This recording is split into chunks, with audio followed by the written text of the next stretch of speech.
attorney Dina Dahl is outside the courthouse. Dina, thank you so much for joining us today. You were inside that hearing. You are our eyes and ears. What can you tell us came out of that courtroom? Well, the defense continues to request a speedy preliminary hearing, highly unusual considering the mountain of what appears to be forensic and digital evidence that the prosecutors had. In fact, prosecutors say they have a significant amount of child pornography evidence on the singer's phone that they plan on handing over to the defense. Yeah, Dina, we heard DA Nathan Hawken earlier this week talk about the totality of that digital evidence that they have against this singer here. Now, we know the family of Celeste Rivas did not attend. They say they are having, a tough time, of course, asking for privacy. But Dina, I know you've had a lengthy career in law. You've seen things like this before. I want to ask you, what stood out to you most from the newly released coroner's report talking about those puncture wounds?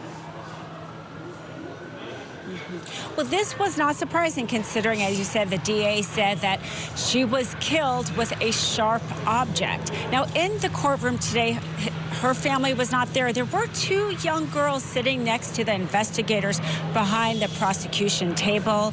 At the end of the day, scheduling was perhaps the most important element of today's hearing. The two sides have agreed upon a May 1st preliminary hearing, but they will reconvene the afternoon of April 29th to determine whether or not the defense feels as if it has sufficient evidence turned over from the prosecution to proceed. Absolutely. It gives the sentiment that today was a little more procedural versus going to the substance of this case. And we know it's a heavy case. We have the special circumstances, lying in wait, committing a crime for financial gain, murdering a witness to an investigation. It's just going to be a huge one once this, if it does eventually go to trial. Dina, you talked about the two girls sitting there. Could you give us a little more courtroom color? Who actually was there? Did we see David? Did he have any particular demeanor or reaction to anything? What can you tell us in those regards?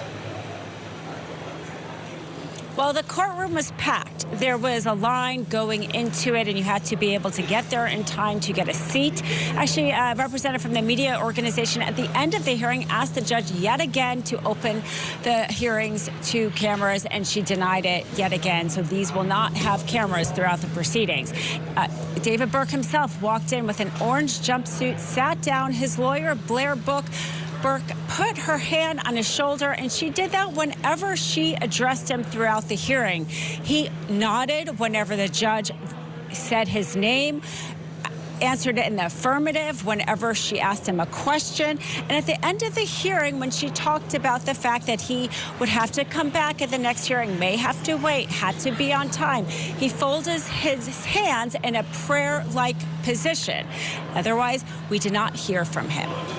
Yeah, this one's going to be interesting. And my thought, as we watch this develop, usually the celebrity isn't the one who wants to get his hands dirty. And the fact they have that heavy charge of first-degree murder against him, I just find that very interesting.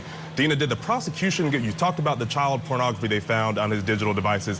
Did they go into anything further regarding maybe timeline of events, or was that kind of the only thing they touched on as far as substance, evidentiary things regarding this case here?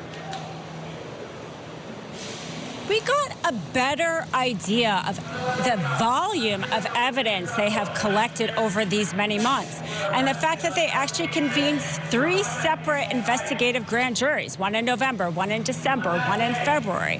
The defense is asking for that to be unsealed, and it sounds like that will happen in due course. And then the prosecution saying that the search warrants collected 40 to 50 terabytes of evidence that the robbery and homicide had already tried to transfer that over to defense over these last 4 to 5 weeks, and only about 30% have been transferred.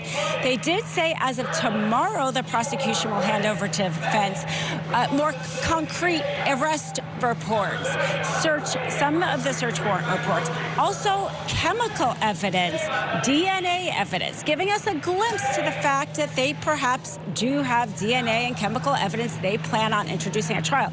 The judge made a point of saying to the defense that the defense does not have a statutory right to receive all of this evidence before preliminary hearing, only before the actual trial. And the defense instead, though, does have a right under case law to receive evidence that's favorable and that could help determine whether or not probable cause exists.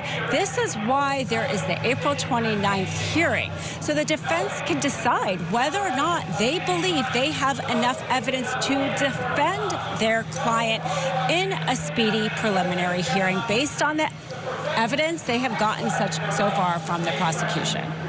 Tina Dahl, our eyes and ears inside that courtroom, thank you so much. We would not have this information without you. I'm sure we'll be doing this again sometime soon.